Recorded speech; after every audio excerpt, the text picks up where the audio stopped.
40 ಲಕ್ಷ ಖರ್ಚು ಮಾಡಿ ಅದ್ದೂರಿಯಾಗಿ ಪ್ಯಾಲೇಸ್ ಗ್ರೌಂಡ್ ಅಲ್ಲಿ ಮದುವೆ ಮಾಡಿ ಕೊಟ್ಟಿರ್ತಾರೆ. 70,000 ಬುಕ್ ಮಾಡಿ ನಂದಿ ಹಿಲ್ಸ್ ಹತ್ರ ಹನಿಮೂನ್ಗೆ ಅಂತ ಹೇಳ್ಬಿಟ್ಟು ಪ್ಲಾನ್ ಮಾಡ್ಕೊಂಡಿರ್ತಾರೆ. ಅದಾದ ನಂತರ ಶ್ರೀಲಂಕಾಗೆ 10 ದಿನಗಳ ಹನಿಮೂನ್ ಟ್ರಿಪ್ ನ ಮಾಡಿರ್ತಾರೆ. ಶ್ರೀಲಂಕಾದಲ್ಲಿ ನಡೆದಂತ ಆ ಒಂದು ಇನ್ಸಿಡೆಂಟ್ ಇಂದ ಸೂರಜ್ ಮತ್ತೆ ಗಾನವಿ ವಾಪಸ್ ಬೆಂಗಳೂರಿಗೆ ಬರ್ತಾರೆ. ಗಾನವಿ ಆತ್ಮ ಅದಾದ 2 ದಿನ ಅಥವಾ 3 ದಿನಕ್ಕೆ ಸೂರಜ್ ಅವರು ಕೂಡ ನಾಗ್ಪುರಕ್ಕೆ ಹೋಗಿ ಅಲ್ಲಿ ಆತ್ಮಹತ್ಯೆ ಮಾಡ್ಕೊಂತಾರೆ. ಈ ಕೇಸ್ನ ಸ್ಟಡಿ ಮಾಡಬೇಕಾದ್ರೆ ನನ್ಗನ್ಸಿದ್ದೇನೆಂದ್ರೆ ಈ ಮ್ಯಾರೇಜ್ ಅನ್ನುವಂತ ಒಂದು ಹೆಸರಲ್ಲಿ ಯಾರ್ಯಾರ ಮಾಡಿದಂತ ತಪ್ಪುಗಳಿಗೆ 2 ಪ್ರಾಣಗಳು ಹೋಯ್ತು. ಇಲ್ಲಿ ಸೂರಜ್ ಅವರ ಮನೆ ಕಡೆಯವರು ಮಾಡ್ತಿರುವಂತ ಅಲಿಗೇಷನ್ ಬೇರೆ ಅಂಡ್ ಗಾನವಿ ಅವರ ಮನೆ ಕಡೆಯವರು ಮಾಡ್ತಿರುವಂತ ಅಲಿಗೇಷನ್ ಬೇರೆ. ಈ ಕೇಸ್ನ ಸ್ಟಡಿ ಮಾಡ್ತಾ ಹೋದಾಗ ಎಷ್ಟು ಸೆನ್ಸಿಟಿವ್ ಅನ್ಸ್ತು ಅಂದ್ರೆ ನನಗೆ ಈ ವಿಡಿಯೋನ ಮಾಡ್ಲೋ ಬೇಡೋ ಅಂತ ಅನ್ಕೊಂಡಾಗ ನನಗೆ ಗಾನವಿ ಅವರ ಪಾಯಿಂಟ್ ಆಫ್ ವ್ಯೂ ನಲ್ಲಿ ನೋಡಿದಾಗ ಖಂಡಿತ ಈ ವಿಡಿಯೋನ ಮಾಡಲೇಬೇಕು. So let's get into Suraj and Ganavi case.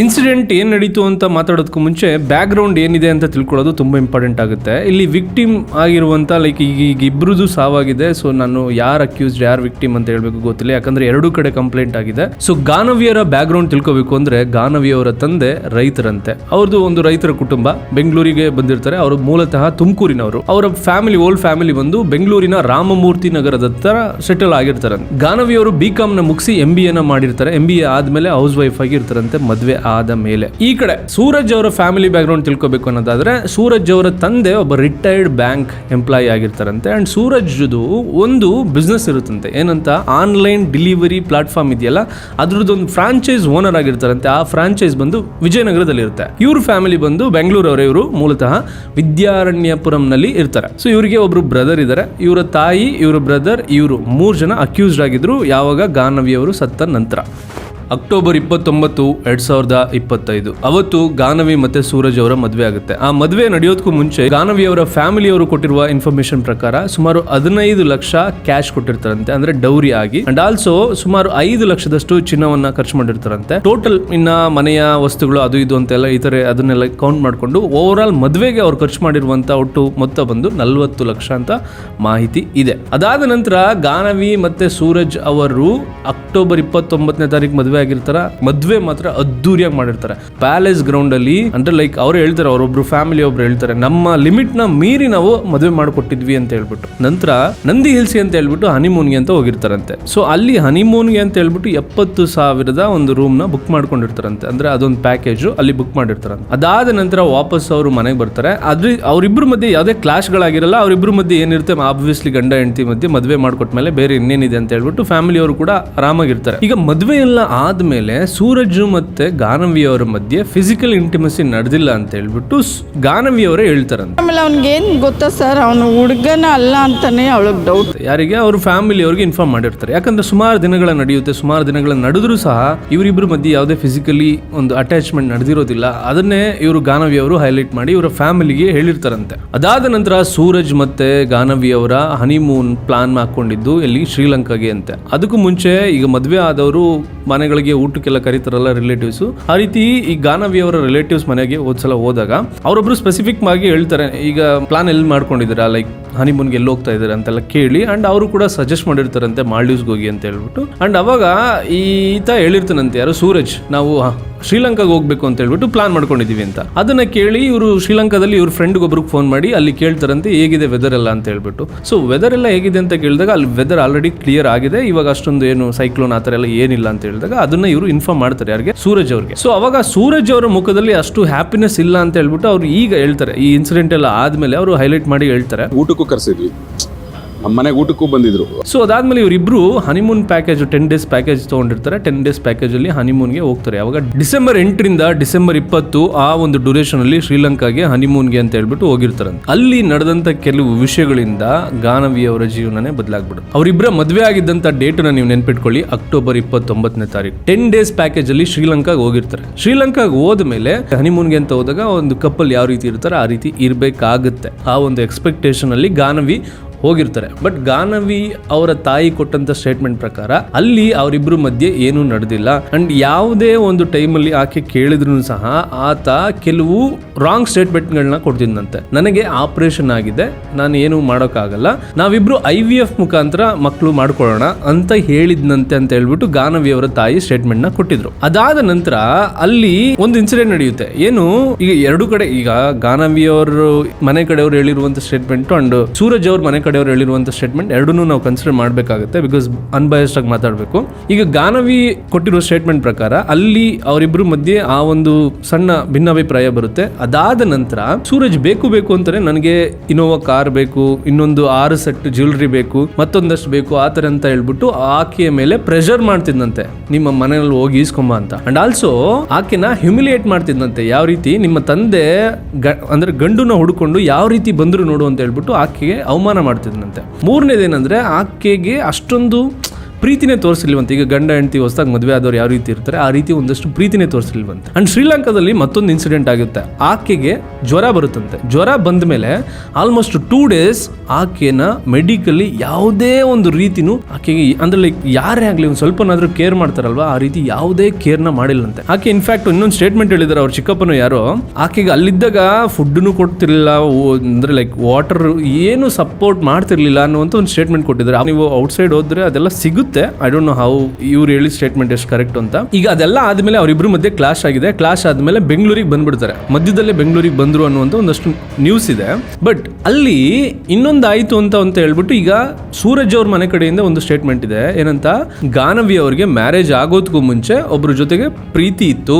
ಆ ಪ್ರೀತಿ ಇದ್ರೂ ಸಹ ಇವ್ರ ಮನೆಯವರು, ಯಾರು ಗಾನವಿ ಅವರ ಮನೆಯವರು ಫೋರ್ಸ್ ಮಾಡಿ ಆಕೆಯನ್ನ ಮದುವೆ ಮಾಡಿದ್ರು ಅಂತ ಹೇಳ್ಬಿಟ್ಟು ಈಗ ಇವ್ರು ಅಲಿಗೇಷನ್ ಮಾಡ್ತಾ ಇದ್ದಾರೆ. ಯಾರು, ಸೂರಜ್ ಅವರ ಮನೆ ಕಡೆಯವರು. ಇತ್ತೀಚೆಗೆ ಅಂತ ಅವರು ಕೂಡ FIR ನ ಫೈಲ್ ಮಾಡಿದಾರಂತೆ. ಸೊ ಈಗ ಇಬ್ರು ಕಡೆ ಒಂದೊಂದು ಅಲಿಗೇಷನ್ ಆಗಿದೆ. ಅದಾದ ನಂತರ ಗಾನವಿ ವಾಪಸ್ಸು ಇಲ್ಲಿ ಬೆಂಗಳೂರಿಗೆ ಯಾವಾಗ ಬಂದಿದ್ದಾರೆ ಇಬ್ರು, ಬಂದ ಮೇಲೆ ಗಾನವಿ ಅವರ ಅತ್ತೆ ಮಾವನ ಮನೆಗೆ ಹೋಗಿಲ್ಲ, ತನ್ನ ಅಪ್ಪ ಅಮ್ಮನ ಮನೆಗೆ ಹೋಗ್ಬಿಟ್ಟಿದ್ದಾರೆ. ಅಬ್ವಿಯಸ್ಲಿ ಮದುವೆ ಮಾಡಿಕೊಟ್ಟ ಮೇಲೆ ಮಗಳು ತವ್ರ ಮನೆಯಲ್ಲೇ ಉಳ್ಕೊಂಡ್ರೆ ಅದು ಸರಿ ಬರಲ್ಲ ಅಂತ ಹೇಳ್ಬಿಟ್ಟು ತಂದೆ ತಾಯಿದು ಮನಸ್ಸೇನಿರುತ್ತೆ ಅದೇ ರೀತಿ ಇನ್ನೊಂದು ಪ್ರಯತ್ನ ಮಾಡಕ್ ಹೋಗಿದ್ದಾರೆ. ಭಿನ್ನಾಭಿಪ್ರಾಯ, ಸಣ್ಣ ಪುಟ್ಟ ಜಗಳಗಳು ಗಂಡ ಹೆಂಡತಿ ಮಧ್ಯೆ ಬರೋದು ಕಾಮನ್ ಅಂತ ಹೇಳ್ಬಿಟ್ಟು ಗಾನವಿ ಮತ್ತೆ ಗಾನವಿ ಅವರ ತಂದೆ ಶಶಿಕುಮಾರ್ ಇಬ್ರು ಕೂಡ ಇವ್ರ ಮನೆಗೆ ಬರ್ತಾರೆ. ಯಾರು, ಸೂರಜ್ ಅವರ ಮನೆಗೆ ಬಂದು ಏನೋ ಸ್ವಲ್ಪ ಮಾತುಕತೆ ಮಾಡಿ ಇಬ್ರು ಅಂದ್ರೆ ಒಂದು ಮಾಡೋದಕ್ಕೆ ಪ್ರಯತ್ನ ಪಡ್ತಾರಂತೆ. ನನ್ನ ಮಗಳನ್ನ ನಿಮ್ಮ ಮನೆಯಲ್ಲೇ ಇಟ್ಕೊಳ್ಳಿ ಅಂತ ಒಂದಷ್ಟು ಅವರಿಬ್ರು ಮಧ್ಯೆ ಒಂದಷ್ಟು ಕಾನ್ವರ್ಸೇಷನ್ ನಡೆಯುತ್ತಂತೆ. ಯಾರು, ಸೂರಜ್ ಅವರ ಫ್ಯಾಮಿಲಿ ಮತ್ತೆ ಗಾನವಿ ಅವರ ತಂದೆ ಗಾನವಿ ಅವರ ಮಧ್ಯೆ. ಅದೇ ಟೈಮಲ್ಲಿ ಇನ್ನೊಂದು ಅಲಿಗೇಷನ್ ಮಾಡಿದ್ದಾರೆ. ಯಾರು, ಗಾನವಿ ಅವರ ಮನೆ ಕಡೆಯವರು. ಗಾನವಿ ಮೇಲೆ ಇವನು ಕೈ ಮಾಡಿದ್ದ ಸೂರಜ್ ಅದೇ ಟೈಮಲ್ಲಿ ಅಂತ ಒಂದು ಮಾಹಿತಿ ಇದೆ. ಅದಾದ ಮೇಲೆ ಅವರಿಬ್ರು ಮಧ್ಯೆ ಜಗಳ ಆಗುತ್ತೆ. ಒಂದಷ್ಟು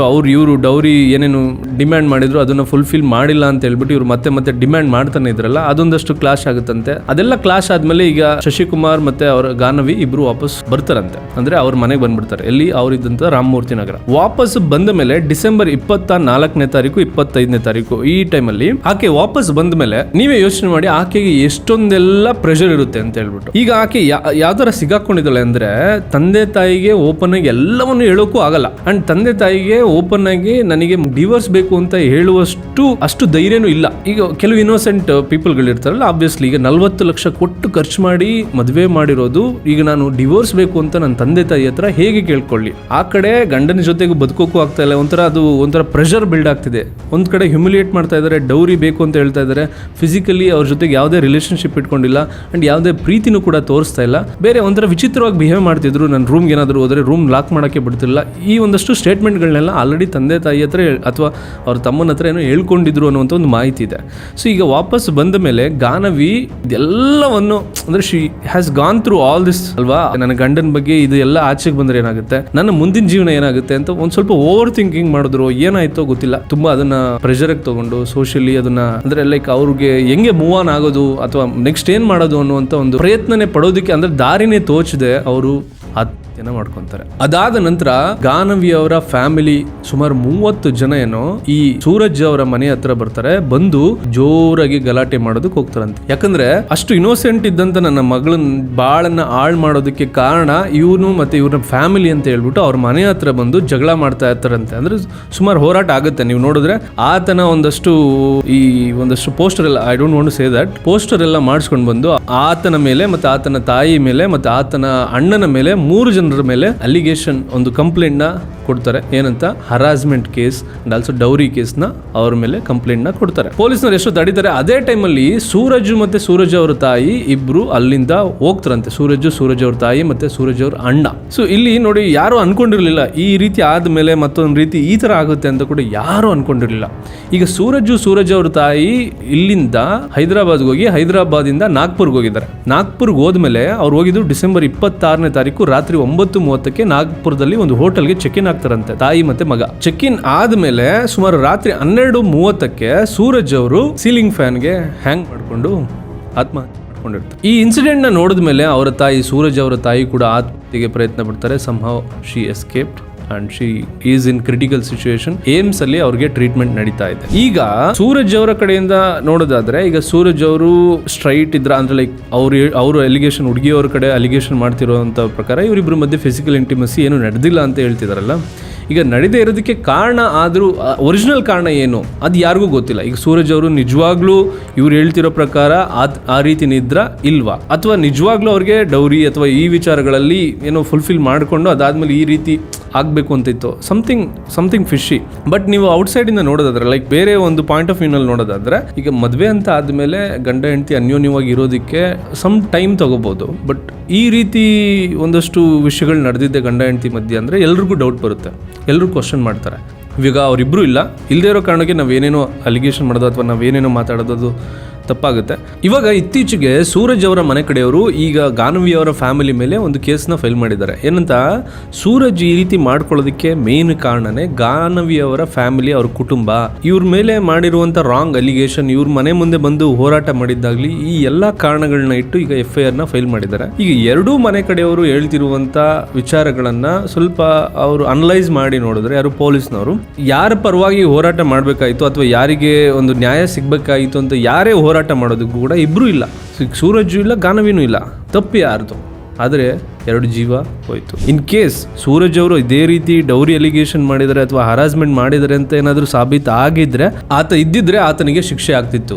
ಇದಕ್ಕೂ ಮುಂಚೆನೂ ನಾನು ಈ ಥರ ಕೇಸ್ಗಳನ್ನ ನೋಡಿದ್ದೀನಿ. ಅಂದರೆ ಹುಡುಗನೇ ಅಲ್ಲ, ಬಟ್ ಫ್ಯಾಮಿಲಿಯ ಒಂದು ರೆಪ್ಯುಟೇಷನ್ ಹಾಳಾಗಬಾರ್ದು ಅನ್ನೋ ಕಾರಣಕ್ಕೆ ಆತ ಯಾರ ಹತ್ರನೂ ಹೇಳ್ಕೊಂಡೇ ಇರೋ ಕಾರಣಕ್ಕೆ ಅವ್ರ ಮನೆಯವರು ಈತನಿಗೆ ಮದುವೆ ಆಗೋ ವಯಸ್ಸಾಯಿತು, ಮದುವೆ ಮಾಡಬೇಕು ಅಂತ ಹೇಳ್ಬಿಟ್ಟು ಮದುವೆ ಮಾಡಿಬಿಡ್ತಾರೆ. ಈಗ ಮದುವೆ ಮಾಡಿದ್ಮೇಲೆ ಈತ ಹೇಳ್ಕೊಳ್ದೇ ಇರೋ ಕಾರಣಕ್ಕೆ ಏನಾಗುತ್ತೆ, ಮದುವೆ ಮಾಡಿದ್ಮೇಲೆ ಈಕೆಯ ಬಾಳು ಕೂಡ ಹಾಳಾಗುತ್ತಾ. ಸೊ ಆ ರೀತಿ ಆಗಿ ಅದಾದ ನಂತರ ಹುಡುಗಿಗೆ ಗೊತ್ತಾದ ನಂತರ ಡಿವೋರ್ಸ್ ಆಗುತ್ತೆ. ಬಟ್ ಈಕೆ ಮದುವೆ ಒಂದ್ಸಲ ಆಯ್ತು ಅಂದ್ರೆ ಡಿವೋರ್ಸ್ ಅಲ್ವಾ. ಸೊ ನೋಡಿ, ಅಂದ್ರೆ ಒಬ್ರು ಲೈಫ್ನ ಹಾಳು ಮಾಡುವಂತ ಅಧಿಕಾರ ಯಾರಿಗೂ ಇಲ್ಲ. ಈ ತರ ಪ್ರಾಬ್ಲಮ್ಗಳಿದೆ ಅಂದ್ರೆ ನಿಮ್ಮ ಮನೆಯವ್ರಿಗೆ ನೀವು ಕನ್ವಿನ್ಸ್ ಮಾಡೋಕ್ಕಾಗಿಲ್ಲ ಅಂದ್ರೆ ನಮ್ಮ ಮದುವೆ ಬೇಡ, ನೀ ಬೇರೆ ಲೈಫ್ನ ಏನಕ್ಕೆ ಹಾಳು ಮಾಡಬೇಕು. ಇದು ಬಿಗ್ ಕ್ವಶನ್. ಇದು ಈ ತರ ಆಗ್ಬಾರ್ದು. ಅಂಡ್ ಇತ್ತೀಚೆಗೆ ನೀವು ನೋಡಿದ್ರೆ ಮದುವೆ ಅಂತಂದ್ರೆ ಮದುವೆ ಆದ್ಮೇಲೆ ನಡೀತಿರುವಂತ ಪ್ರಾಬ್ಲಮ್ಗಳಲ್ಲಿ ಮೇನ್ ಪ್ರಾಬ್ಲಮ್ ಏನಂದ್ರೆ ಈ ಡೌರಿ ಕೇಸ್ಗಳು ನಡೀತಿದೆ.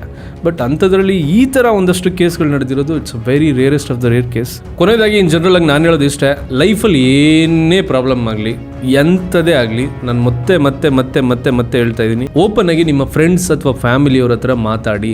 ಇನ್ ಕೇಸ್ ಅವ್ರ ಹತ್ರ ನೀವು ಮಾತಾಡೋಕೆ ಆಗಲಿಲ್ಲ ಅಂದರೆ ನೀವು ಯಾವುದಾದ್ರೂ ಒಂದಷ್ಟು ಹಾಬೀಸ್ಗಳನ್ನ ಬೆಳೆಸ್ಕೊಳ್ಳಿ. ಆ ಹಾಬೀಸು ನಿಮಗೆ ಟೈಮ್ನ ಬೈಔಟ್ ಮಾಡುತ್ತೆ. ಇದಕ್ಕೂ ಮುಂಚೆನೂ ನಾನು ಹೇಳಿದ್ದೀನಿ, ಮತ್ತೆ ಹೇಳ್ತಾ ಇದ್ದೀನಿ, ಆ ಟೈಮ್ನ ಬೈಔಟ್ ಮಾಡಿದ್ರೆ ನಿಮ್ಮ ಲೈಫಲ್ಲಿ ಇಂಥ ಒಂದಷ್ಟು ಕೆಲಸಗಳನ್ನ ಮಾಡ್ಕೊಡೋದ್ರಿಂದ ಆಚೆಗೆ ಬರಬಹುದು.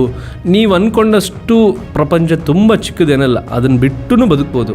ಕನ್ವೆನ್ಷನಲ್ ಆಗಿ ಹಿಂಗೆ ಇರಬೇಕು, ಈ ವಯಸ್ಸಿಗೆ ಹಿಂಗೆ ಮದುವೆ ಆಗಬೇಕು, ಮದುವೆ ಆದ್ಮೇಲೆ ಮಕ್ಕಳಾದ್ಮೇಲೆ ಇವ್ರು ಹಿಂಗೆ ಅದೆಲ್ಲ ಒಂದು ಟಿಪಿಕಲ್ ಲೈಫ್ ಸ್ಟೈಲ್ ಇತ್ತು. ಆದರೆ ಇತ್ತೀಚೆಗೆ ಎಲ್ಲ ಬದಲಾಗ್ತಿದೆ. ಇಂಡಿಪೆಂಡೆಂಟಾಗಿ ಬದುಕೋದಕ್ಕೆ ಎಲ್ಲ ಪ್ರಯತ್ನ ಪಡ್ತಾ ಇದ್ದಾರೆ. There is nothing like ultimate, ಹಿಂಗೇ ಇರಬೇಕು, ಅದನ್ನು ಮಾಡಲಿಲ್ಲ ಅಂದರೆ ಲೈಫೇ ಇಲ್ಲ ಅಂತ ಯಾವುದೂ ಇಲ್ಲ. ನಿಮ್ಗೆ ಇಷ್ಟ ಬಂದಂಗೆ ಆರಾಮಾಗಿ ಫ್ರೀಡಮಾಗಿ ಬದುಕೋದು ಕೂಡ ಲೈಫ್ ಇರೋದು ಒಂದೇ life, one and only one life. ಆ ಥರ ನಿರ್ಧಾರಗಳನ್ನ ಯಾವುದೇ ಕಾರಣಕ್ಕೂ ತೊಗೊಳಕ್ಕೆ ಹೋಗ್ಬೇಡಿ. ಅದೇ ಕಾರಣಕ್ಕೆ ನಾನು ಈ ವಿಡಿಯೋನ ಮಾಡಿ ಒಂದಷ್ಟು ವಿಷಯಗಳನ್ನ ನಿಮ್ಮ ಹತ್ರ ಶೇರ್ ಮಾಡಬೇಕು ಅಂತ ಹೇಳ್ತಿರೋದು. ಸೊ ಇದಾಗಿತ್ತು ಗಾನವಿ ಮತ್ತೆ ಸೂರಜ್ ಅವರ ಕೇಸ್. ಈ ವಿಡಿಯೋನ ನಿಮ್ಮೆಲ್ಲ ಫ್ರೆಂಡ್ಸು ಮತ್ತೆ ಫ್ಯಾಮಿಲಿಗೆ ಶೇರ್ ಮಾಡಿ. ನಮ್ಮ ಸುತ್ತಮುತ್ತ ನಡೀತಿರುವಂಥ ಟ್ರೆಂಡಿಂಗ್ ಟಾಪಿಕ್ಗಳನ್ನ ನಿಮಗೆ ಅರ್ಥ ಆಗೋ ರೀತಿ ತಿಳಿಸುವಂಥ ಪ್ರಯತ್ನ ನಂದು. ನೀವೇನಾದರೂ ಈ ವಿಡಿಯೋಗೆ ಹೊಸಬ್ರಾಗಿದ್ದರೆ ಸಬ್ಸ್ಕ್ರೈಬ್ ಮಾಡ್ಕೊಳ್ಳಿ. ನೆಕ್ಸ್ಟ್ ವಿಡಿಯೋದಲ್ಲಿ ಸಿಗೋಣ. ಅಲ್ಲಿವರೆಗೂ